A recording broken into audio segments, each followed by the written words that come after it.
Bonjour à tous et bienvenue sur la chaîne Arcana les mystères du monde. Aujourd'hui, nous allons explorer le thème de l'angéologie, avec la figure de l'archange Michael ou encore plus connu sous le nom de Saint Michel. Dans cette vidéo, nous allons plonger au cœur de l'histoire religieuse, mais aussi dans les arcanes du symbolisme qui entourent ce personnage mythique qui est vénéré aussi bien dans le judaïsme, le christianisme et l'islam.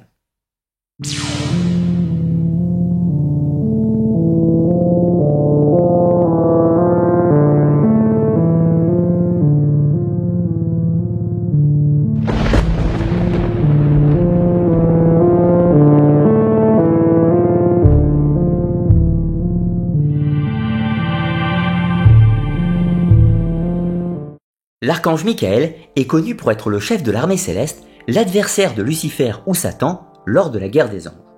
C'est lui qui chasse le diable et les anges rebelles du paradis. Mais le rôle de Michael ne s'arrête pas là. Il est aussi celui qui tient la balance du jugement à la fin des temps. Et dans ce cadre, il est le psychopompe ou le guide des âmes lors du dernier voyage, celui qui peut les conduire au paradis ou en enfer. Ainsi, l'archange Michael est très présent dans l'iconographie religieuse et son influence est profondément enracinée dans les spiritualités abrahamiques, au point que de nombreux lieux de culte lui sont dédiés, à commencer par le célèbre Mont Saint-Michel en France ou encore le Château Saint-Ange à Rome. Alors tout d'abord, au niveau de l'étymologie, le nom de Michael est formé des mots mi qui signifie qui et comme et el qui fait référence à Dieu dans la tradition hébraïque. Ainsi, Michael est celui qui est semblable à Dieu. Mais cela peut s'interpréter de plusieurs façons différentes. On peut y voir la totale dévotion de Michael au Créateur, ou encore que ce titre lui confère un pouvoir particulier pour exécuter la volonté divine. Mais dans une autre lecture, plus gnostique cette fois-ci, on pourrait y voir un détournement faisant de Michael le dieu démiurgique en personne sous sa forme opérative. Dans ce sens, Michael serait le nom divin lorsqu'il agit. Dans la symbolique chrétienne, si Lucifer est celui qui s'oppose à Dieu par ego, Michael est celui qui est en tout point conforme à la volonté divine. Ils sont les deux faces du miroir si l'on peut dire. Au niveau de son statut dans la hiérarchie céleste, Michael est un archange, ou si vous préférez, un chef des anges, ce qui désigne les entités célestes du plus haut rang, les plus élevées dans la hiérarchie angélique. Notons que cette hiérarchie est très variable suivant les différentes traditions théologiques, mais nous en parlerons plus en détail dans une vidéo spécifique. Pour revenir à notre sujet, notons que Michael n'est pas le seul archange. Suivant les traditions, il y en aurait 4 ou 7, les plus connus étant toujours Gabriel, Raphaël, Uriel et évidemment Michael. Mais au-delà de sa renommée religieuse, l'archange Michael a également laissé une empreinte indélébile dans l'art et la culture populaire. Son image imposante de chevalier céleste avec son armure dorée et son épée flamboyante a captivé l'imagination des artistes à travers les âges. Des fresques des églises médiévales, aux films et séries TV et jusqu'aux jeux vidéo, Michael continue de fasciner et d'inspirer dans le monde de l'art. Mais pour le moment, intéressons-nous aux sources textuelles qui mentionnent Michael dans le cadre religieux.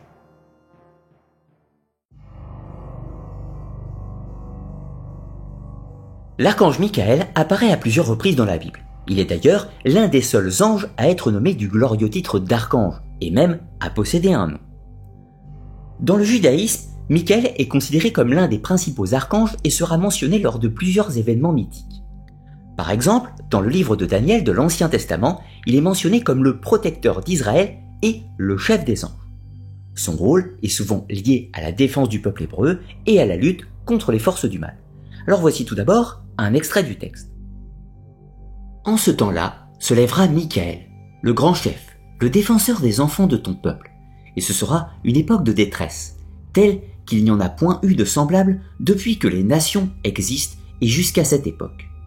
En ce temps-là, ceux de ton peuple qui seront trouvés inscrits dans le livre seront sauvés. Dans cet extrait prophétique, Michael sera l'archange psychopompe qui relève les morts pour le jugement dernier, en les envoyant au paradis ou en enfer, et ce, pour l'éternité. Dans la tradition chrétienne, l'archange Michael est aussi considéré comme le chef des armées célestes et le défenseur de la foi. Il s'oppose ainsi de nombreuses fois à Satan, l'adversaire, en tant que bras armé de Dieu. Il est notamment mentionné dans le livre de l'Apocalypse, où il mène une bataille contre Satan et ses démons. Voici l'extrait du texte. Et il y eut une guerre dans le ciel. Michel et ses anges combattirent contre le dragon. Et le dragon et ses anges combattirent. Mais ils ne furent pas les plus forts. Et leur place ne fut plus trouvée dans le ciel. Et il fut précipité, le grand dragon, le serpent ancien, appelé le diable et Satan, celui qui séduit toute la terre. Il fut précipité sur la terre et ses anges furent précipités avec lui. Il est intéressant de constater que cet épisode de la guerre des anges est souvent présenté comme étant un événement du passé. Mais, en réalité, il s'agit d'un événement prophétique, censé se dérouler à la fin des temps. Alors pour en savoir plus sur ce sujet, je vous renvoie à ma vidéo consacrée spécifiquement au livre de l'Apocalypse pour en savoir plus. Pour revenir aux sources, dans l'islam, Michael est connu sous le nom de Mikhaïl et il est considéré comme l'un des grands anges. Dans la tradition musulmane, son rôle consiste toujours à peser les âmes à la fin des temps, de la même façon que dans le judaïsme ou le christianisme. Mikhaïl est décrit comme un ange bienveillant et miséricordieux, guidant les croyants sur le chemin de la vertu. Et il dispose de nombreux pouvoirs qu'il utilise pour assister les fidèles. Il est cependant peu présent dans les textes, une seule citation dans le Coran que voici. Quiconque est ennemi de Dieu, de ses anges, de ses messagers, de Gabriel et de Michael, Dieu sera son ennemi, car Dieu est l'ennemi des infidèles. On retrouve encore l'idée de l'ange guerrier, qui est le bras armé de Dieu. Cependant, il passe au second plan derrière l'archange Gabriel, Djibril, au sein de la tradition islamique. Mais au-delà des sources canoniques, il existe encore de nombreuses références à Michael au sein de la littérature apocryphe, juive et chrétienne. Il est toujours présenté comme le chef des armées célestes, mais aussi parfois comme le gardien du jardin d'Éden et l'exécuteur des hautes œuvres. C'est notamment le cas dans l'Apocalypse de Moïse, l'Ascension d'Isaïe ou encore le Testament de Moïse. L'une des références les plus célèbres nous vient du livre d'Enoch, composé au IVe siècle avant notre ère. L'archange Michael y est présenté comme l'un des principaux anges responsables de la protection d'Israël et du jugement des anges déchus, eux-mêmes appelés les veilleurs dans le texte, qui étaient descendus sur terre pour corrompre les hommes. Voici un extrait du texte où Michael s'oppose justement à ces veilleurs. Puis Saint Michel dit à Saint Raphaël « Je ne les défendrai point, en parlant des veilleurs, en présence du Seigneur des esprits, car ils ont offensé le Seigneur des esprits en se conduisant comme des dieux. Aussi, la justice suprême s'exercera sur eux pendant toute l'éternité. » Dans la deuxième version du livre d'Enoch, ou le Enoch slave, Michael prend également le rôle d'initiateur pour Enoch en le guidant dans les sphères célestes. Voici un extrait du texte. « Et Michel, le grand archange du Seigneur, me releva et me conduisit devant la face du Seigneur. Et le Seigneur éprouva ses serviteurs et leur dit « Qu'Enoch monte pour tenir devant ma face à jamais. » Et les glorieux s'inclinèrent et dirent « Qu'il monte. » Le Seigneur dit à Michel « Prends Enoch, dépouille-le de ses vêtements terrestres et oins-le de la bonne huile et revêt-le des vêtements de gloire. » Et Michel me dépouilla de mes vêtements et m'oignit de la bonne huile. Dans tous les cas, Michael a une place importante dans les différentes versions du livre d'Enoch. Il y est décrit comme l'instrument de la sentence divine, mais aussi comme un ange bienveillant et patient. C'est encore lui qui révèle de nouveaux secrets de nature mystique quant à la nature divine et le paradis céleste à Enoch. Et maintenant que nous avons présenté les sources principales, voyons plus en détail les origines et les fonctions théologiques de cet archange.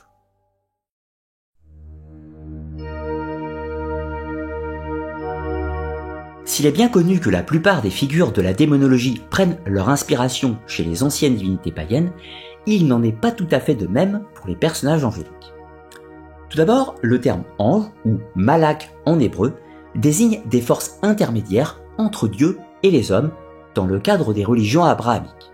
Cependant, en réalité, ce concept existe déjà dans le cadre des cultes païens. Les anges n'y sont pas des dieux, mais des forces agissantes au service du ou des divinités.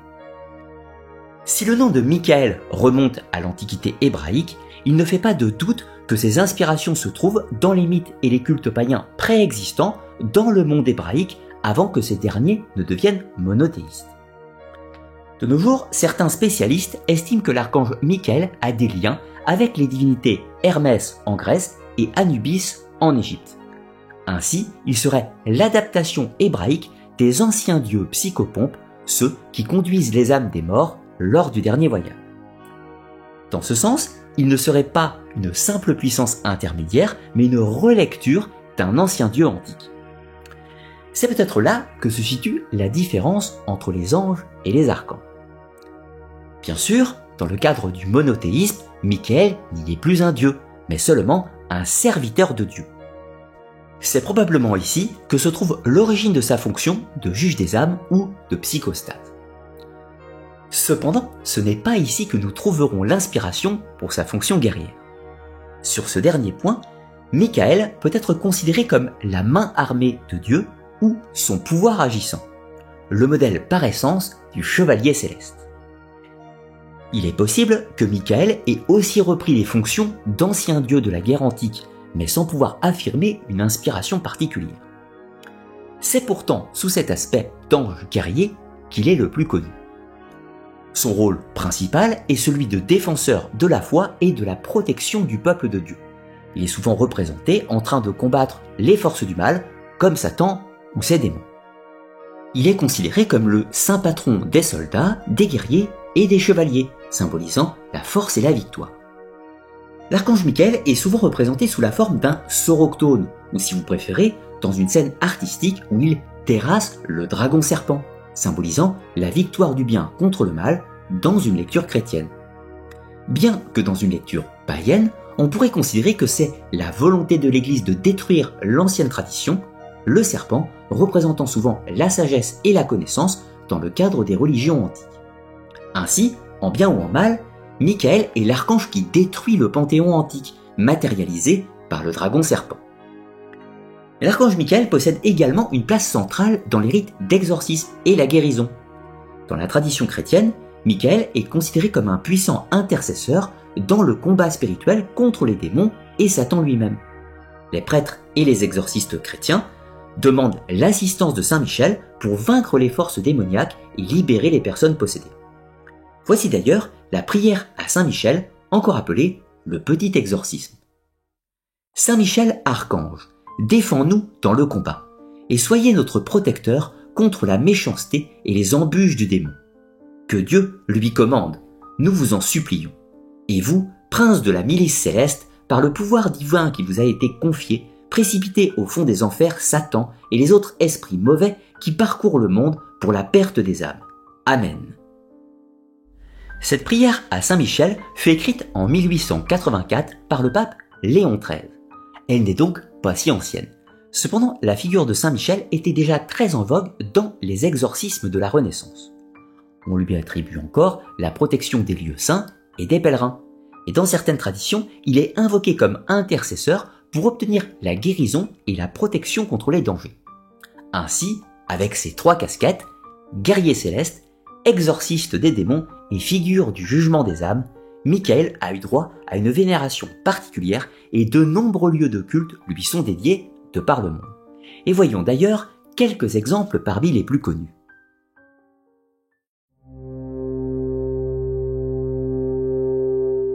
Le Mont Saint-Michel est l'un des sites les plus emblématiques dédiés au culte de Michael.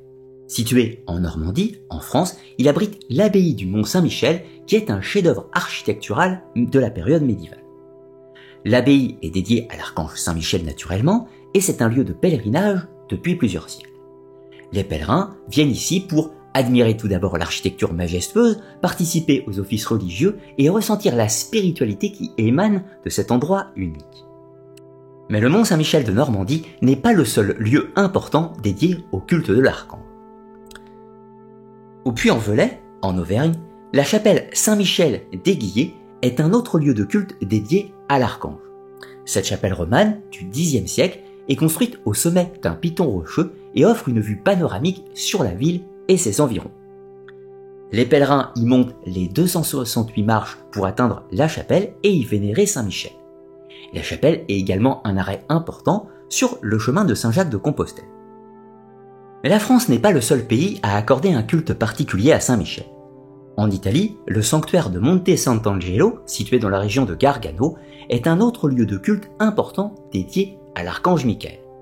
Selon la légende, l'archange Saint-Michel est apparu à plusieurs reprises dans une grotte sur le mont Gargano, rendant cet endroit sacré. Le sanctuaire de Monte Sant'Angelo a été construit autour de cette grotte et c'est un haut lieu de pèlerinage fréquenté par de nombreux fidèles catholiques. Les pèlerins y viennent pour prier, allumer des bougies et recevoir des bénédictions, mais aussi pour obtenir possiblement la guérison. Toujours en Europe, en Irlande, Skellige Michael est une île rocheuse située au large de la côte sud-ouest de l'Irlande.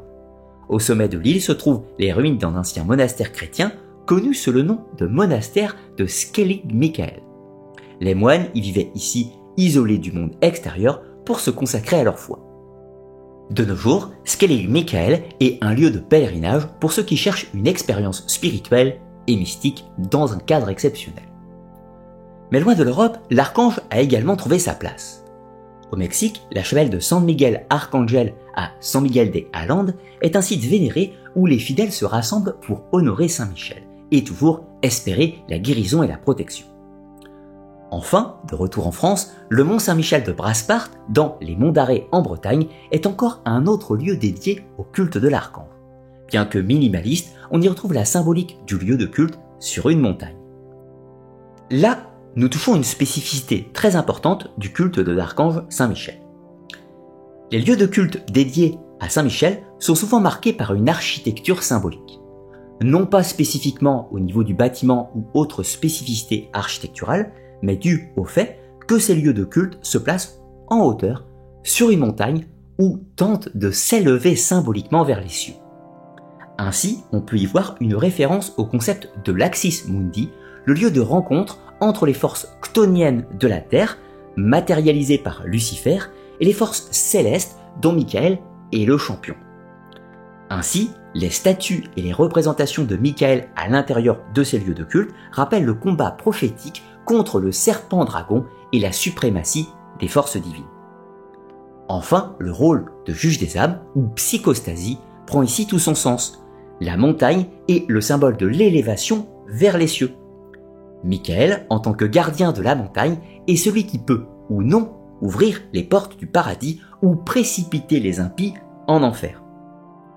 À noter, enfin, que ces lieux de culte chrétiens étaient déjà des espaces sacrés du temps des anciennes religions, la chrétienté les ayant réutilisés en utilisant la figure de Michael Soroctone, tueur de serpents, pour détruire symboliquement l'ancien culte païen. Et maintenant, tentons de pousser plus loin en avant notre étude de l'archange Michael en explorant la portée ésotérique de ce personnage.